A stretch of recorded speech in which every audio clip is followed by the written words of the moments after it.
মুসা আলাইহিস সালাম একদিন আল্লাহকে প্রশ্ন করলেন, আল্লাহ আমার সাথে কাকে আপনি জান্নাতে ঢোকাবেন? আল্লাহ বললেন, অমুক শহরের একটা কসাই, ওই কসাই যাবে তোমার সাথে জান্নাতের ভিতরে।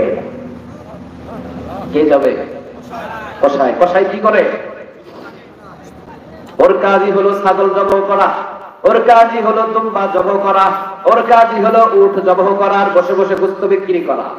মুসা আলাইহিস সালাম বললেন, একজন কসাই যাবে আমার সাথে জান্নাতে, আমি একজন পয়গম্বর, আমার সাথে যাবে শহীদ, আমার সাথে যাবে একজন নবী, আমার সাথে যাবে একজন পয়গম্বর, কিন্তু আমার সাথে একজন কসাই যাবে জান্নাতে। ইয়া রব, এই কসাইটাকে আমি দেখতে চাই, আপনি আমাকে দেখান।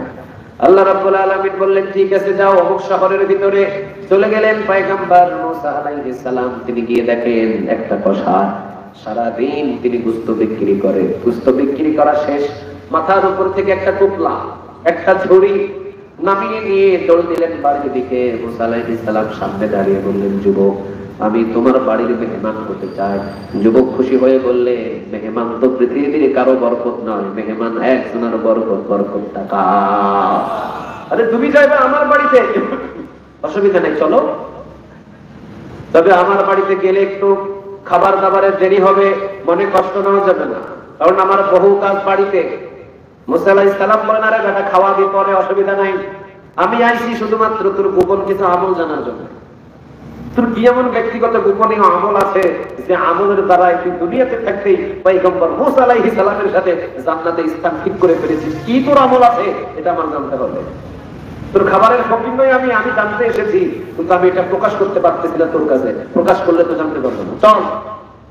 নিয়ে গেলেন যুবক, মুসা আলাইহিস সালামকে বসতে দিলেন, নিজ হাতে তিনি গোশতগুলোর টুকরা করে নিজে রান্না করলেন, গোশতের ভুনা বানালেন, সুন্দর করে রান্না করলেন, গরম পানি করে আটা দিয়ে নরম নরম রুটি বানালেন। নিজের বিবিকে দিলেন না, নিজের ছেলে, নিজের মেয়ে ছোট ছোট তাদেরকেও দিলেন না। বাটির ভিতরে করে গোশত আর বাটির ভিতরে করে রুটি নিয়ে চলে গেলেন ঘরের ভিতরে। বৃদ্ধা মা শুয়ে আছে ঘরে, কে শুয়ে আছে? বৃদ্ধা মা। বৃদ্ধা মাকে শোয়া থেকে উঠালেন, ওঠানোর পরে গোশত এবং রুটি ছিঁড়ে ছিঁড়ে মায়ের মুখের ভিতরে দেয়, আর মা খায়। আর মায়ের কাছে এই যুবক ছেলেটা সব সময় মাপ চায় আর নত হয় আর বলে, মা তুই আমারে মাফ করে দিস, সারাদিন তোর সেবা করতে, সারাদিন তোর যত্ন করতে বড় ইচ্ছে হয়, দুনিয়ার পেটের তাগিদে ব্যবসার কাজে অনেক ব্যস্ত থাকি, দিন শেষে তোর জন্য একটু গোশত নিয়ে আসি, নিজে রান্না করে তোর মুখে আগে উঠায়, নিজেও খাই না, নিজের বিবিকেও খাওয়াই না, নিজের ছেলে মেয়েকেও দিই না, আগে তুই খাবি, আগে তোর পেট পড়বে, তুই খুশি তো আমি খুশি। সুবহানাল্লাহ বলেন। আছে এমন ছেলে আপনাদের সমাজে? আছে? কথা বলেন না কেন? আছে? আছে? নাই? মায়ের কাছে বলতেছে, মা তুই আগে খাবি, তোর আগে পেট পুরবে, তুই খুশি তো আমি খুশি।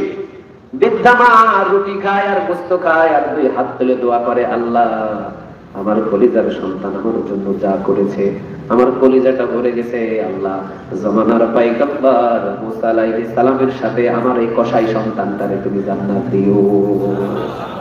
আর কিছু লাগে? কথা বলেন না, আর কিছু লাগে? কসাই কয়, হাই হাই মা, তোর এই দোয়া, সারা জনম তোর এই দোয়াটা শুনছি, নিশ্চয়ই দোয়া কবুল হবে না। কেমনে?